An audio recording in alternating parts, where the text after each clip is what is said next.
ഇന്നത്തെ ഈ പത്രവാർത്തയിലേ ഒരു കുട്ടി പാമ്പ് കടിയേറ്റ് മരിച്ചില്ലേ?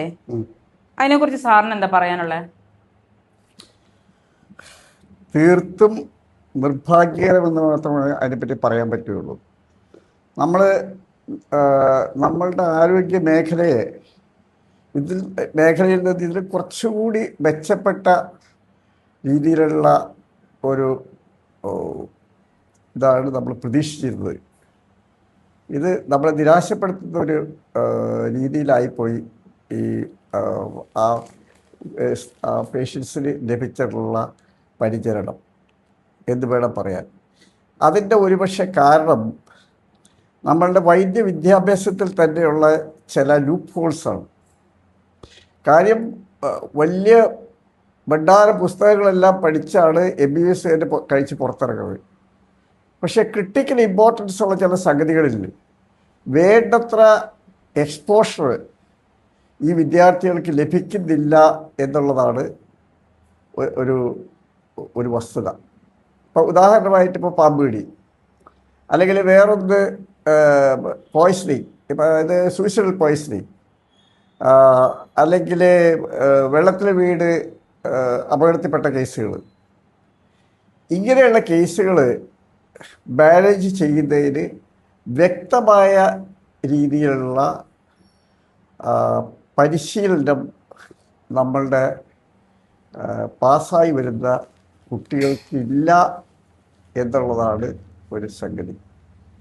ഇന്നാള് ഞാൻ പേപ്പറിൽ കണ്ട് ഒരു സൂയിസൈഡൽ പോയ്സണിങ് ആയിട്ടുള്ള ഒരു പേഷ്യൻ്റ് ഉടനെ അതിനെ ICUലേക്ക് കയറ്റിയെന്നാണ് പറയുന്നത്. കൂട്ടത്തിലുള്ള ഒരു തുണിച്ചാടിയായിരിക്കും ICUലേക്ക് കയറ്റി എന്ന് പറയുമ്പോഴേക്കും. പക്ഷേ നമ്മളുടെ മനസ്സ് തളർന്നു പോവുകയാണ്. കാരണം ICUലേക്കല്ല ആ പേഷ്യൻ്റ് ബാത്റൂമിലേക്കാണ് കയറ്റേണ്ടത്. ആ പേഷ്യൻ്റ് സ്റ്റൊമക്കിലേക്ക് വായിൽ കൂടി സ്റ്റൊമക് ട്യൂബ് എന്ന് പറഞ്ഞൊരു വലിയ വട്ടമുള്ള ട്യൂബ് ഇട്ടിട്ട് വെള്ളം ഒഴിച്ചു കൊടുത്ത് അത് ആമാശയം നിറയുമ്പോൾ അത് പേഷ്യൻ്റ് ഛർദ്ദിച്ച് കളയും. വീണ്ടും വെള്ളം ഒഴിച്ചു കൊടുത്ത് വീണ്ടും ആമാശയം നിറയുമ്പോൾ വീണ്ടും അത് ഛർദ്ദിച്ച് കളയും. അങ്ങനെ ആ വിഷത്തിൻ്റെ മണം ഇല്ലാതാകുന്നത് വരെയും ഈ പേഷ്യൻ്റ് ഇത് കൊടുത്ത് ഛർദ്ദിപ്പിച്ചുകൊണ്ടിരിക്കുക. അതിൻ്റെ കൂട്ടത്തിൽ അതിന് കൊടുക്കേണ്ട ആൻറ്റിഡോട്ട്, അതായത് അട്രോപ്പിൻ എന്ന് പറഞ്ഞ മരുന്ന് അത് കുത്തിവെച്ചുകൊണ്ടിരിക്കുക.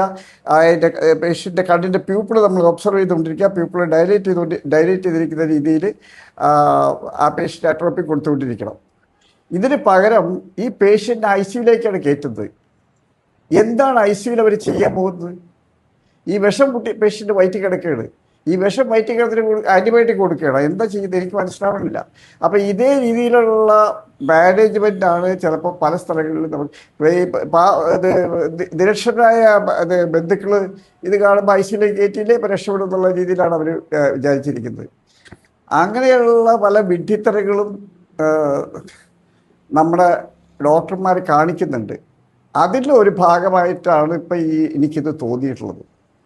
ഒരു കേരളത്തിൽ ഇപ്പം ഇന്ത്യയിൽ 60,000-ലധികം ആളുകൾ ഒരു വർഷം പാമ്പ് കടിച്ച് മാത്രം മരിക്കുന്നുണ്ട്.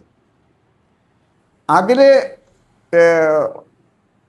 ഒരു 95% പേരെയും നമുക്ക് കൃത്യമായ സമയത്ത് കൃത്യമായ ചികിത്സ കൊടുത്താൽ രക്ഷപ്പെടുത്താവുന്ന കാര്യമുള്ളൂ. ചില കേസുകളിൽ നമുക്ക് പിടുത്തം വിട്ടുപോകും. അപ്പം അത് സ്വാഭാവികമാണ്. പക്ഷേ എങ്കിലും 95% പേരെയും നമുക്ക് ചികിത്സിച്ച് സമയത്ത് കിട്ടണം, ചികിത്സിച്ച് രക്ഷപ്പെടുത്താവുന്ന കാര്യമുണ്ട്. ഇപ്പം ഇവിടെ വന്നിട്ടുള്ള തകരാറ് എന്താണെന്ന് വെച്ചാൽ, ഈ ആ കുട്ടിയെ ചികിത്സിച്ച ആശുപത്രിക്കാർ പറഞ്ഞത് ഞങ്ങൾ ബ്ലഡ് ടെസ്റ്റ് ചെയ്തിട്ട് നോർമലായിരുന്നു. ബ്ലഡ് ടെസ്റ്റ് അബ്നോർമലായാൽ മാത്രമേ ഞങ്ങൾ ആൻറ്റിബയോട്ടിക് കൊടുക്കുകയുള്ളൂ. ഇങ്ങനത്തെ ഒരു വിഡ്ഢിത്തരം ഒരു ഡോക്ടർമാരുടെ വായിൽ നിന്ന് പുറത്തു വരാൻ പാടില്ലായിരുന്നു. കാരണം അവർക്ക് ആ ആൻറ്റിബയോട്ടിക് ഇരിക്കുന്ന ഒരു ആശുപത്രിയാണ് എങ്കിൽ തന്നെയും ആ പാമ്പ് കടിയുടെ വിഷത്തിൻ്റെ ഇഫക്റ്റ് പറ്റി അവർക്ക് വ്യക്തമായ ധാരണയില്ല എന്നുള്ളത് കാണിക്കുന്നത്. പാമ്പുകൾ ഇപ്പോൾ കേരളത്തിൽ 5 തരം പാമ്പുകളാണുള്ളത്. ഒന്ന് ശംഖ് വരയൻ, വെള്ളിക്കെട്ടൻ, അല്ലെങ്കിൽ വളവളപ്പൻ എന്ന് പറയുന്ന പാമ്പ്, അതാണ് ഇതിലെ ഒന്നാമത്തെ പ്രതി. 2 ഇത് മൂർഖൻ. 3 അണലി വിഭാഗത്തിൽപ്പെട്ട 3 പാമ്പുകളുള്ളത്. ചേരത്തണ്ട അല്ലെങ്കിൽ റസൽ സ്വൈപ്പർ. സോസ്കെയിൽ വൈപ്പർ അല്ലെങ്കിൽ ചുരുട്ടാന്ന് പറയും. മലബാർ ഭാഗത്ത് ചുരുട്ട രണ്ടെണ്ണമുണ്ട്. ഇത് വിഷമുള്ളത് വിഷമില്ലാത്ത ചുരുട്ടമുണ്ട്. പിന്നെ മൂന്നാമത്തെ പിറ്റ് വൈപ്പർ അല്ലെങ്കിൽ മണലടലി എന്ന് പറയും. അങ്ങനെ 3 തരം ഇത് അടലുകൾ. അങ്ങനെ 5 തരം വിഷപ്പാമ്പുകളാണ് കേരളത്തിലുള്ളത്. ഇതിൽ ചില പാമ്പുകൾക്കിടെ വിഷം ന്യൂറോടോക്സിനും മറ്റ് ചിലതിൻ്റേത് ഹിമറ്റോക്സിനുമാണ്. ന്യൂറോടോക്സിൻ എന്ന് പറഞ്ഞാൽ നമ്മുടെ ഞരമ്പുകളെ ബാധിക്കുന്ന ടോക്സിൻ. മറ്റത് ഹിമോടോക്സിൻ എന്ന് പറഞ്ഞാൽ നമ്മുടെ രക്തത്തെ ബാധിക്കുന്ന ടോക്സിൻ. ഈ രക്തത്തെ ബാധിക്കുന്ന ടോക്സിൻ ഉള്ള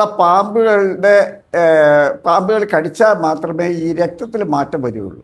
അല്ലാതെ ന്യൂറോടോക്സിനുള്ള ഒരു പാമ്പ് കടിച്ചു കഴിഞ്ഞാൽ രക്തത്തിൽ മാറ്റം ഉണ്ടാവില്ല. രക്തത്തിൽ ഇപ്പോൾ ന്യൂറോടോക്സിനുള്ള പാമ്പുകൾ പ്രധാനമായിട്ടും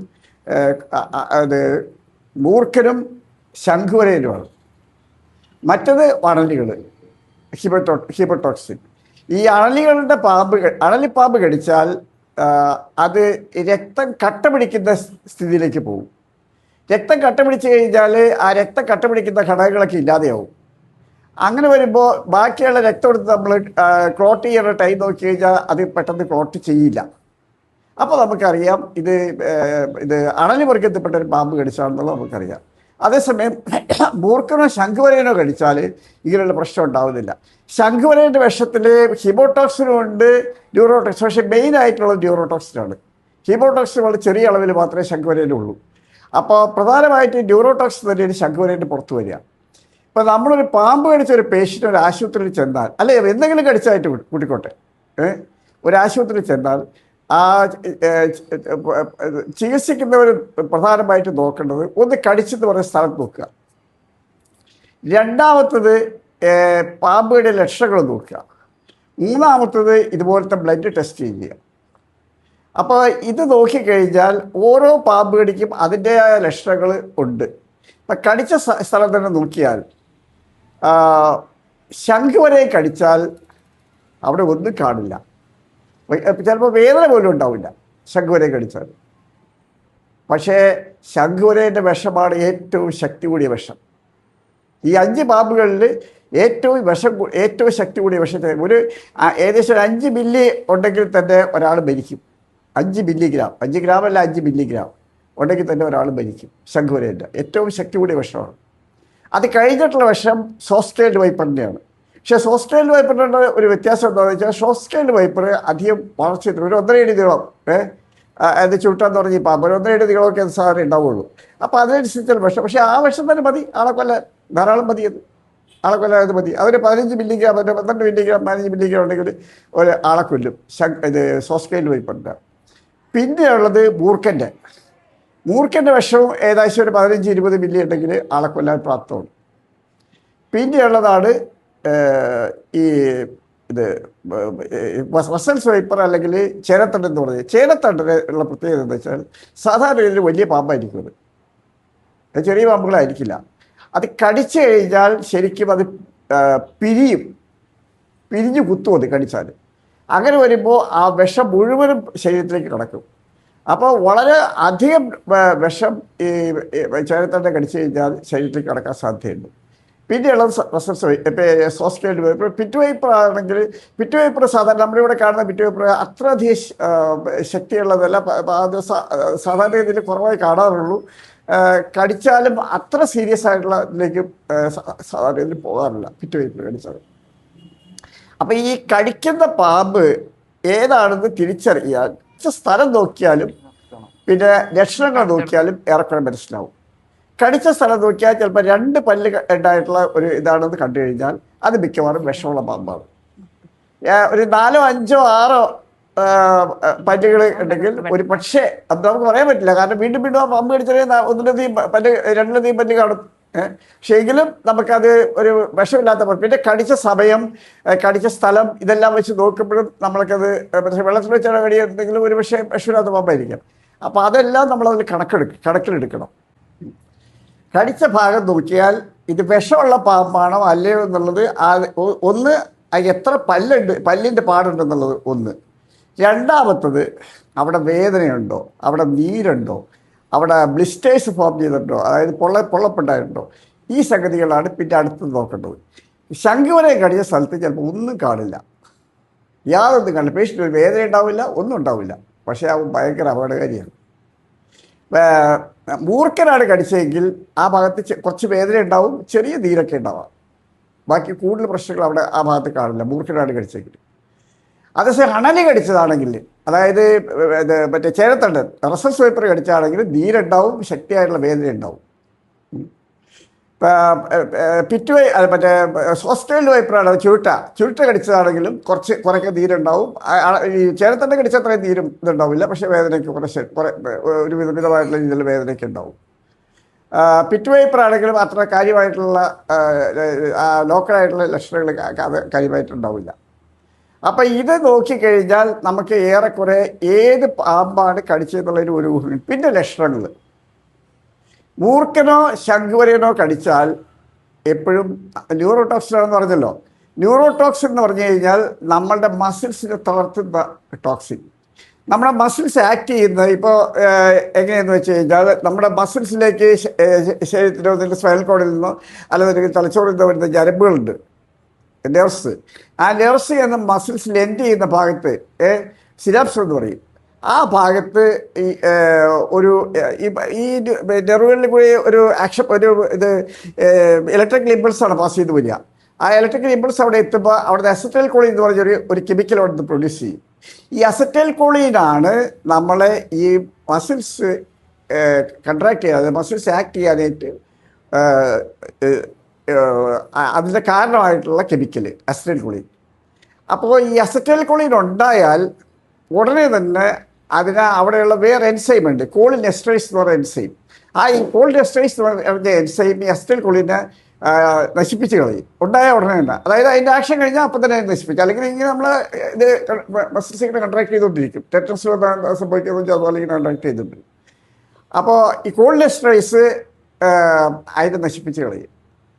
അപ്പോൾ ഈ കോളിൻ എസ്റ്ററേസ് നശിപ്പിച്ച് കളഞ്ഞാൽ പിന്നെ അസറ്റൈൽ കോളിൻ ഇല്ലല്ലോ, പിന്നെ മസിൽസ് കൺട്രാക്ട് ചെയ്യാൻ പറ്റില്ല. അപ്പോൾ ഈ കോളിൻ എസ്റ്ററേസിൻ്റെ ആക്ഷനാണ് ഈ ന്യൂറോടോക്സിനുള്ളത്. അപ്പോൾ ഈ ന്യൂറോടോക്സിൻ അസറ്റൈൽ കോളിനെ ഇൻഹിബിറ്റ് ചെയ്യും. അസറ്റൈൽ കോളിനെ ഇൻഹിബിറ്റ് ചെയ്ത് കഴിഞ്ഞാൽ മസിൽസിന് ആക്ട് ചെയ്യാൻ പറ്റില്ല. മസിൽസിന് ആക്ട് ചെയ്യാൻ പറ്റാതെ വരുമ്പോൾ ശരീരം ഇങ്ങനെ തളർന്നു പോകും. അപ്പോൾ ആ ശരീരത്തിന് സ്ഥിരമായിട്ട് ആക്ട് ചെയ്തുകൊണ്ടിരിക്കേണ്ട മസിൽസ് ഉണ്ട്. ഉദാഹരണമായിട്ട് നമ്മുടെ ചെസ്റ്റിൽ ശ്വാസം എടുക്കാനും വിടാനും ഉപയോഗിക്കുന്ന മസിൽസ്, ഈ റിബ്സിൽ കണക്ട് ചെയ്ത് മസിൽസ്, ഡയഫ്രത്തിലുള്ള മസിൽസ്.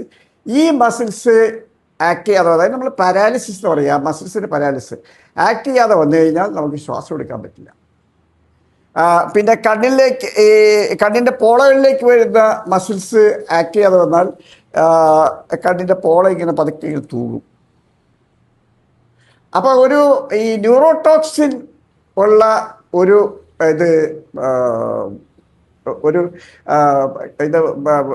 പാമ്പാണ് കടിച്ചെങ്കിൽ, അതായത് ശംഖുവരയനോ അല്ലെങ്കിൽ ഇതാണോ കടിച്ചെങ്കിൽ, മൂർഖനാണോ കടിച്ചെങ്കിൽ, ഈ പേഷ്യൻ്റ് മറ്റു ലക്ഷണങ്ങൾ ഉണ്ടാകും. തളർച്ച വരും, ക്ഷീണം വരും, ഷോക്ക് വരും, അതൊക്കെ ഉണ്ടാവും. അതിൻ്റെ കൂട്ടത്തിൽ ശ്വാസം എടുക്കാനായിട്ട് ശ്വാസം ഇങ്ങനെ പതുക്കെ ഷാലോ ആവും. ബ്രീത്തിങ് ഷാലോ ഇങ്ങനെ ആയി വരും. കണ്ണിൻ്റെ പോള ഇങ്ങനെ പതുക്കെ തൂങ്ങിക്കൊണ്ടിരിക്കും. കണ്ണിൻ്റെ പോള ഇങ്ങനെ നമുക്ക് കണ്ണിങ്ങനെ തുറന്നു പിടിക്കാൻ പറ്റാത്ത സ്ഥിതി വരും. അപ്പം കണ്ണിൻ്റെ പോള ഇങ്ങനെ ചെറുതായിട്ട് തൂങ്ങുന്നു, അല്ലെങ്കിൽ ശ്വാസം ഇതിന് ബുദ്ധിമുട്ട് വെച്ചാൽ അപ്പം നമുക്ക് ഉറപ്പാണ്, 100% ഉറപ്പാണ് ഇത് ന്യൂറോടോക്സിനാണെന്നുള്ളത്. അപ്പം പിന്നെ സാധ്യതയുള്ളത് ഒന്നില്ലെങ്കിൽ ഇത് മൂർഖനാണ്, അല്ലെങ്കിൽ ശംഖുവരയാണ്. ഈ മൂർഖൻ്റെയും ശംഖുവരൻ്റെയും തമ്മിൽ ടോക്സിനുള്ള ഡിഫറൻസ് എന്താണെന്ന് വെച്ചാൽ, മൂർഖൻ്റെ കുറച്ചുകൂടി റാപ്പിഡ് ആക്ഷനാണ്, ശംഖുവരൻ്റെ അതല്ല. ചിലപ്പോൾ കുറച്ച് വൈകിട്ടായിരിക്കും അതിൻ്റെ ആക്ഷൻ വരിക. അപ്പോൾ ചിലപ്പോൾ കടിച്ചിട്ട് കുറേ സമയത്തേക്ക് യാതൊരു പ്രശ്നവും പേഷ്യൻ്റ് ഉണ്ടാവണമെന്നില്ല ശംഖുവരയെ കടിച്ചാൽ. പക്ഷെ ഇത്ര ശക്തിയായിട്ടുള്ള പോയിസണാണത്, വളരെ ഏറ്റവും ശക്തിയായിട്ടുള്ള പോയിസണാണ്. പക്ഷേ ഏതാനും മണിക്കൂർ കഴിഞ്ഞാൽ ചിലപ്പോൾ പെട്ടെന്നാണ് പേഷ്യൻ്റ് സിംറ്റംസ് ഡെവലപ്പ് ചെയ്യുക ശംഖുവരയിൽ. അപ്പോൾ അതുകൊണ്ട് നമ്മുടെ അങ്ങനെയുള്ള ആളുകളെ വളരെ ക്ലോസ് ആയിട്ട് ഒബ്സർവ് ചെയ്ത് നിൽക്കണം. പേഷ്യൻ്റെ ബ്ലഡ് നോക്കിയിട്ട് ഇത് ക്ലോട്ട് ചെയ്യണില്ലാന്ന് നോക്കിയിട്ടല്ല നിൽക്കേണ്ടത്. പേഷ്യൻ്റെ മറ്റ് സിംറ്റംസ്, ഇങ്ങനെയുള്ള സിംറ്റംസ് അത് പേഷ്യൻ്റ് ക്ഷീണം പറയും, പേഷ്യൻ്റ് തളർച്ച പറയും, പേഷ്യൻ്റ് ഷോക്കിലേക്ക് പോകാം, പേഷ്യൻ്റ് ശ്വാസം എടുക്കുന്നതിന് മന്ദഗതിയിലാവും, പേഷ്യൻ്റെ കണ്ണിൻ്റെ പോളകൾ തൂങ്ങും, ഇങ്ങനെയൊക്കെയാണ്. പിന്നെ ശംഖുവരകളുടെ വേറെ പ്രത്യേകത വയറ്റുവേദന ഉണ്ടാവും. ഇപ്പോൾ ആദ്യം 2-3 ദിവസം മരിച്ച കുട്ടിക്ക് വയറ്റുവേദന ഉണ്ടായിരുന്നു, ശംഖുവര കടിച്ചത്. അത് ശംഖുവര കടിച്ച കുട്ടിയാണ്, വയറ്റുവേദന ഉണ്ടാവും ശംഖുവരയിൽ. മറ്റേത് ചിലപ്പോൾ അങ്ങനെയുള്ള വലിയ പ്രശ്നങ്ങൾ ഉണ്ടാവണമെന്നില്ല. അപ്പോൾ ഇങ്ങനെയുള്ള ലക്ഷണങ്ങൾ നമ്മൾ മനസ്സിലാക്കിയിരിക്കണം. അല്ലാതെ പേഷ്യൻ്റെ ബ്ലഡ് ടെസ്റ്റ് ചെയ്ത് ഞങ്ങൾ ബ്ലഡിൽ കുഴപ്പം കാണാതെ ഞങ്ങൾ ആൻറ്റിബയോട്ടിക് കൊടുക്കാറുള്ളത് പറഞ്ഞാൽ അങ്ങനെയുള്ള മണ്ടത്തരങ്ങളൊക്കെ പൊതു സദസ്സിൽ ഡോക്ടർമാർ വിളമ്പിയാൽ വളരെ ദയനീയമായിട്ടുള്ളൊരു പിക്ചറാണ് നമ്മൾ ഡോക്ടർമാരെ പറ്റി തോന്നുക. അപ്പോൾ ഈ 2 കേസിലും ഈ വക ലക്ഷണങ്ങൾ നോക്കുന്നതിലും അത് കണ്ടിട്ട് അതിനനുസരിച്ച് ഉടൻ തന്നെ പ്രതിവിധി ചെയ്യുന്നതിൽ നമ്മൾ പരാജയപ്പെട്ടിട്ടുണ്ട്. അത് അങ്ങനെ പരാജയപ്പെടാൻ പാടില്ലായിരുന്നു. പിന്നെ വേറൊരു സംഗതി, ഈ പാമ്പുകടിയിലുള്ള വേറൊരു വീഴ്ച എന്താണെന്ന് വെച്ചാൽ പലപ്പോഴും ഡോക്ടർമാർ കൊടുക്കുന്ന ആൻറ്റിബയോട്ടിക് സഫിഷ്യൻ്റ് അല്ല. ഇപ്പോൾ പണ്ട് കോഴിക്കോട് ഒരു പാമ്പ് വേലായുധൻ്റെ ഒരു പ്രദർശനം നടത്തി. പാമ്പ് വേലായുധം പാമ്പ് പിടിച്ചതിന് മരിച്ചയാൾ പിന്നീട്. അന്ന് കോഴിക്കോട് മെഡിക്കൽ കോളേജിൽ CBC വാര്യർ എന്ന് പറഞ്ഞൊരു പ്രൊഫസർ ഉണ്ടായിരുന്നു, ഒരു അസോസിയേറ്റ് പ്രൊഫസർ ഉണ്ടായിരുന്നു CBC വാര്യർ. അദ്ദേഹം അവിടെ കോഴിക്കോട് മെഡിക്കൽ കോളേജിൽ ഈ വിഷചികിത്സ, അതായത് പാമ്പ് കടിക്കുള്ള ചികിത്സയ്ക്ക് പ്രത്യേകമായിട്ടൊരു യൂണിറ്റും പരിപാടിയൊക്കെ നടത്തിക്കൊണ്ടിരുന്നത്. അപ്പോൾ ഈ CBC വാര്യർ ഈ സ്ഥലത്ത് സ്ഥിരം ഉണ്ട്, ഈ പാമ്പ് പ്രദർശനം നടത്തുന്ന സ്ഥലത്ത് സ്ഥിരം ഉണ്ട്. ഇതിനിടയ്ക്ക് മൂർഖ കടിച്ചു, പാമ്പ് വേലായുധൻ മൂർഖ കടിച്ചു. മൂർഖ കടിച്ച് കുറച്ച് കഴിഞ്ഞപ്പോഴേക്കും സംഗതി പ്രശ്നത്തിലേക്ക് പോയി, ബ്രീത്തിങ് ഇതായി, ആൾ കുഴഞ്ഞു. ഉടനെ തന്നെ CBC വാര്യർ സ്ഥലത്തുണ്ട്. CBC വാര്യർ അവിടെ വെച്ച് തന്നെ ആൻറ്റിബയോട്ടിക് കൊടുത്തു. 18 ആംബ്യൂൾ ആൻറ്റിബയോട്ടിക് കൊടുത്തു CBC അന്ന്. 18 ആംബ്യൂൾ ആൻറ്റിബയോട്ടിക് അന്ന് പാമ്പ് വേലായുധൻ കൊടുത്ത് രക്ഷപ്പെടുത്തി. നമ്മുടെ ഓരോ ഡോക്ടർമാർക്ക് പറ്റുന്ന തകരാറ് എന്താണെന്ന് വെച്ചാൽ ഈ ഒരു വ്യക്തമായൊരു മാനദണ്ഡം ഇല്ലാതെ തോന്നിയ രീതിയിൽ എന്തെങ്കിലും കുറച്ച് ആൻറ്റിബയോട്ടിക് കൊടുത്തിട്ട് അവിടെ വെറുതെ ഇട്ടേക്കാം. അങ്ങനെയല്ല, കടിച്ച പാമ്പ് ഏതാണെന്ന് നമ്മൾ മനസ്സിലാക്കിയാൽ ലക്ഷണങ്ങൾ ഉണ്ടാകുന്ന ഫാസ്റ്റ്നെസ്, എത്ര പെട്ടെന്നാണ് ലക്ഷണങ്ങൾ ഉത്ഭവിച്ചത് എന്നുള്ളത് നോക്കിയാൽ, കടിച്ച സ്ഥലത്തുള്ള മറ്റ് ലക്ഷണങ്ങളെല്ലാം നോക്കിയാൽ നമുക്ക് ഏറെക്കുറെ ഊഹിക്കാം ഇത് മാസീവ് എൻവെഷൻ, അതായത് കാര്യമായിട്ടുള്ള രീതിയിൽ അത് വിഷം കടന്നിട്ടുണ്ടോ ഇല്ലയോ എന്നുള്ളത് നമുക്ക് ഉദാഹരണമായിട്ട് ഇപ്പോൾ ഒരു അണലിയാണ് ചെറുതണ്ടായിട്ട് കടിച്ചെങ്കിൽ കാര്യമായിട്ടുള്ള തോതിലുള്ള വിഷം തന്നെ ഉള്ളിലേക്ക് കടന്നിട്ടുണ്ടാവും, ഉറപ്പാണ്. ചെറുതണ്ടാണ് കടിച്ചെങ്കിൽ. മൂർഖനാണെങ്കിലും ഇത് നല്ല രീതിയിലുള്ള വിഷം ഉള്ളിലേക്ക് കടന്നിട്ടുണ്ടാവും. ശംഖുവരയനൊക്കെ ചെറുതാണെങ്കിലും വിഷം വളരെ അതിഭയങ്കരമായ വിഷമാണ്. ശംഖുവരയൻ ഇപ്പോൾ ഈ പറഞ്ഞ ശംഖുവിന് 1 അടി നീളമുള്ളൂ എന്നാണ് പറഞ്ഞത്. ഈ 4 ദിവസം മുമ്പ് കടിച്ചപ്പോൾ ശംഖുവിന് 1 അടി നീളമുള്ളൂ. പക്ഷെ അതിൻ്റെ വിഷം വളരെ ശക്തി കൂടിയ വിഷമാണ്. അപ്പോൾ അത് നമ്മൾ കണക്കിലെടുക്കണം. വിഷത്തിൻ്റെ ശക്തി, വിഷത്തിൻ്റെ അളവ്, എത്ര പെട്ടെന്ന് വിഷത്തിൻ്റെ ആ ഇഫക്റ്റ് പുറത്തേക്ക് വരുന്നു, ഇതെല്ലാം നോക്കിയിട്ട് വേണം നമ്മൾ ആ പേഷ്യൻറ്റ് ആൻറ്റിബയോട്ടിക് കൊടുക്കുന്നതിൻ്റെ ഡോസ് നിശ്ചയിക്കാൻ. അപ്പോൾ 2-3 ആംബ്യൂൾ ആൻറ്റിബയോട്ടിക് കൊടുത്തിട്ട് അവിടെ കിടത്തി കഴിഞ്ഞാൽ പേഷ്യൻ്റ് ചിലപ്പോൾ കിഡ്നി ഫെയിലിയറിലേക്ക് പോകും. ഒരിപ്പോൾ ചരിത്രത്തിൽ കടിച്ചു കഴിഞ്ഞാൽ. അപ്പോൾ അതിൻ്റേതായിട്ടുള്ള തോതിലുള്ള ആൻറ്റിബയോട്ടിക് തന്നെ നമ്മൾ കൊടുക്കണം. പാമ്പിനെ കണ്ടാലും കണ്ടില്ലെങ്കിലും അതിനെപ്പറ്റിയുള്ള ഒരു ധാരണ നമുക്കുണ്ടെങ്കിൽ അതിനനുസരിച്ചുള്ള തോതിലുള്ള 10, 12, 14, 16, 18 കുപ്പി ചിലപ്പോൾ ആൻറ്റിബയോട്ടിക് കൊടുക്കേണ്ടി വരും. അങ്ങനെ കൊടുക്കേണ്ടി വന്നാൽ അങ്ങനെ കൊടുക്കണം. പിന്നെ വേറൊരു തെറ്റിദ്ധാരണ എന്താണെന്ന് വെച്ചാൽ ഈ കടിച്ച ഇതുകൊണ്ട് ആൾക്ക് അപകടം പറ്റുന്ന അത്രയും വിഷം അകത്ത് കടന്നിട്ടുണ്ടോ എന്നുള്ള ഒരു സംശയം കൊണ്ട് അത്രയും ശരിയല്ല. അത് നിങ്ങളൊരു വിഷപ്പാമ്പാണ് കടിച്ചതെന്ന് കണ്ടു കഴിഞ്ഞാൽ വരുന്ന ഉടനെ തന്നെ ആൻറ്റിബയോട്ടിക് ടെസ്റ്റ് ഡോസ് കൊടുക്കണം. പിന്നെ നമ്മൾ ആൻറ്റിബയോട്ടിക് കൊടുക്കേണ്ടി വേണം. അല്ലാതെ അത് ഫേറ്റൽ ഡോസ് ആണോ എന്നുള്ളത് നോക്കിയിട്ട് വെയിറ്റ് ചെയ്തുകൊണ്ടിരുന്നു കഴിഞ്ഞാൽ ചിലപ്പോൾ നമ്മുടെ കൈവിട്ട് പോകും. അപ്പോൾ ആൻറ്റിബയോട്ടിക് കൊടുത്തിട്ട് പിന്നെ നമുക്കത് കുറച്ച് ടൈറ്റ് ചെയ്ത് അതങ്ങനെ കൊണ്ട് ആവശ്യത്തിനനുസരിച്ച് വേണമെങ്കിലും ഡോസ് കൂട്ടി കൊണ്ടുവരാം. അല്ലാതെ ഇത് കാത്തിരുന്ന് ഈ ലക്ഷണങ്ങൾ പുറത്തേക്കായിട്ട് കാത്തിരുന്നിട്ട് ആൻറ്റിബയോട്ടിക് കൊടുക്കുന്നതിൽ കൊടുക്കുന്നത് അത്ര വരെ നല്ലൊരു പ്രവണതയല്ല. പ്രത്യേകിച്ച് ഇപ്പോൾ അളലിയാണ് കടിച്ചെങ്കിൽ അത് ഇവർക്ക് കിഡ്നിക്ക് ഡാമേജ് വരാനുള്ള ചാൻസ് കൂടുതലാണ് അങ്ങനെ വരുമ്പോൾ. കാരണം അവിടെയൊക്കെ ചെന്ന് സംഗതി പറ്റിയിട്ടുണ്ടാവും. മൂർഖനാണ് കടിച്ചെന്നുണ്ടെങ്കിൽ നമുക്ക് ആ പേഷ്യനെ തൽക്കാലം ആ പേഷ്യൻ്റെ റെസ്പിറേഷൻ നമുക്ക് സപ്പോർട്ട് ചെയ്യാൻ പറ്റിക്കഴിഞ്ഞാൽ നമുക്ക് ആ പേഷ്യനെ രക്ഷപ്പെടുത്താൻ പറ്റും. റെസ്പിറേഷൻ സപ്പോർട്ട് ചെയ്യാൻ പറ്റിയാൽ മതി. ഒന്നില്ലെങ്കിൽ പേഷ്യൻ വെന്റിലേറ്ററിലേക്ക് കയറ്റുക, അല്ലെന്നുണ്ടെങ്കിൽ ഇത് ന്യൂസ്റ്റിക്മിൻ എന്ന് പറഞ്ഞ മരുന്നുണ്ട്, കൊളസ്ട്രേസിന് ഇൻഹിബിറ്റ് ചെയ്യുന്ന ഒരു മരുന്ന് ന്യൂസ്റ്റിക്മിൻ. ആ ന്യൂസ്റ്റിക്മിൻ പറഞ്ഞ മരുന്ന് കൊടുക്കാം. പിന്നെ അതിൻ്റെ കൂടുതൽ ആൻറ്റിബയോട്ടിക് കൊടുക്കാം. അങ്ങനെ കൊടുത്തിട്ട് മൂർഖനം അല്ലെങ്കിൽ മറ്റേ ശങ്കുവരനാണ് കടിച്ചെങ്കിൽ അങ്ങനെ നമുക്ക് മാനേജ് ചെയ്യാം അത്തരം കേസുകൾ. പക്ഷേ ഏത് രീതിയിലായാലും ശരി, നമ്മൾക്ക് അധികം നേരം വെയിറ്റ് ചെയ്ത് ലക്ഷണങ്ങൾ പുറത്തു വരാനും ആയിട്ടുള്ള കാത്തി നിൽക്കുന്നത് അത് ശരിയല്ല. അത് അപകടത്തെ ക്ഷണിച്ചു വരുത്തും. പിന്നെ അപ്പോൾ പാമ്പ് കടിയിൽ നമ്മൾ ശ്രദ്ധിക്കേണ്ട സംഗതി, വീട്ടുകാരാണെങ്കിൽ ആ പേഷ്യൻറ്റിനെ നടത്താതെ മറ്റൊന്നും ചെയ്യാതെ മുറിവിൽ ഒന്നും ചെയ്യണ്ട, അവിടെ വെച്ച് കെട്ടിയ വേണ്ട, ഡ്യൂട്ടിക്ക് വേണ്ട, ഒന്നും ചെയ്യാതെ ആ പേഷ്യൻറ്റിനെ എടുത്ത് കൊണ്ടുപോയിട്ട് കഴിയുന്നത് പെട്ടെന്ന് തന്നെ ഒരു ആൻറ്റിബയോട്ടിക്കുള്ള വിളിച്ച് ചോദിക്കണം. ആശുപത്രിയിലേക്ക് വിളിച്ച് ചോദിക്കുക, ആൻറ്റിബയോട്ടിക് ഉണ്ടോ എന്ന് വിളിച്ച് ചോദിക്കണം. അല്ലാതെ സമയം കളയരുത്. അന്നേരം ആൻറ്റിബയോട്ടിക് ഉണ്ടോ എന്ന് വിളിച്ച് ചോദിച്ചിട്ട് ആൻറ്റിബയോട്ടിക്കുള്ള ഹോസ്പിറ്റലിലേക്ക് വേഗം കൊണ്ടുപോയില്ല പേഷ്യൻറ്റിനെ കൊണ്ടുപോയില്ല. ഹോസ്പിറ്റലിലുള്ളവരാണെന്നുണ്ടെങ്കിൽ ആ നോക്കി എന്ത് സമയം കളയാതെ പെട്ടെന്ന് തന്നെ കാര്യങ്ങൾ ചെയ്യാനുള്ള നടപടികൾ സ്വീകരിക്കുക. അപ്പം വന്ന ഉടനെ തന്നെ ഇപ്പോൾ വിഷമുള്ള പാമ്പല്ല കടിച്ചതെന്ന് വിചാരിച്ചോളൂ. ഇപ്പോൾ സപ്പോസ് ഉദാഹരണമായിട്ട് ഇപ്പോൾ സാൻബോവ എന്ന് പറഞ്ഞൊരു ഒരുതരം പാമ്പുണ്ട്. സാൻബോവ എന്ന് പറഞ്ഞു കഴിഞ്ഞാൽ മണ്ടൂലി എന്നാ പറയുക മലയാളത്തിൽ. ഈ സാൻബോവയെ കണ്ടു കഴിഞ്ഞാൽ മറ്റേ അണലിയുടെ പോലെ ഇരിക്കും, പക്ഷേ അതിന് വ്യത്യാസമുണ്ട്. അണലിയുടെ പുറത്ത് 3 ഡിസൈൻ നേരെ ഒരേ ലൈനിലായിട്ടാണ് പോരുക. 3 ഡിസൈൻ പുറത്തായിട്ട് 3 ഡിസൈൻ ഇങ്ങനെ. അതേസമയം സാൻബോവയ്ക്ക് അങ്ങനെയല്ല. സാൻബോവയ്ക്ക് ഇറഗുലർ ആയിട്ടായിരിക്കും പുറത്ത് ഡിസൈൻ. പക്ഷേ അറിയാൻ പാടില്ലാത്തവരാണ് സാൻബോവ കണ്ടു കഴിഞ്ഞപ്പോൾ നമ്മൾ ഇവിടെ ജില്ലാശുപത്രിയിൽ പണ്ട് ഒരു ഡോക്ടറെ വീട്ടിൽ നിന്ന് കാണിച്ച് അവിടെ ഇരിക്കുമ്പോൾ ഈ സാൻബോവ അടിച്ചിട്ട് അള്ളിയാന്ന് പറഞ്ഞിട്ട് ആൻറ്റിബയോട്ടിക് കൊടുത്തു. അപ്പോൾ സാൻബോവയാണെങ്കിൽ നമുക്ക് കുഴപ്പമൊന്നുമില്ല, മരുന്നുകൊണ്ട് ഈ സാധനം പാമ്പിൽ കണ്ടു കഴിഞ്ഞാൽ തിരിച്ചറിയണം, ഡോക്ടേഴ്സ് തിരിച്ചറിയണം. അതൊക്കെയാണ് ഒരു പ്രധാനപ്പെട്ട സംഗതി. സാൻബോവയെ കണ്ടു കഴിഞ്ഞാൽ തിരിച്ചറിഞ്ഞിട്ട് അതിനാണെങ്കിലും പിന്നെ ആൻറ്റിബയോട്ടിക് ആവശ്യമില്ല. അപ്പോൾ കടിച്ച പാമ്പിനെ കണ്ടു കഴിഞ്ഞാൽ തിരിച്ചറിയാനായിട്ട് നമ്മൾ പഠിച്ചിരിക്കണം ഡോക്ടർമാർ. പിന്നെ രണ്ടാമത്തെ സംഗതി, പെട്ടെന്ന് തന്നെ വന്ന ഉടനെ തന്നെ കാര്യങ്ങൾ പെട്ടെന്ന് തന്നെ നീക്കണം, അതിൽ നീട്ടിക്കൊണ്ട് പോകരുത്.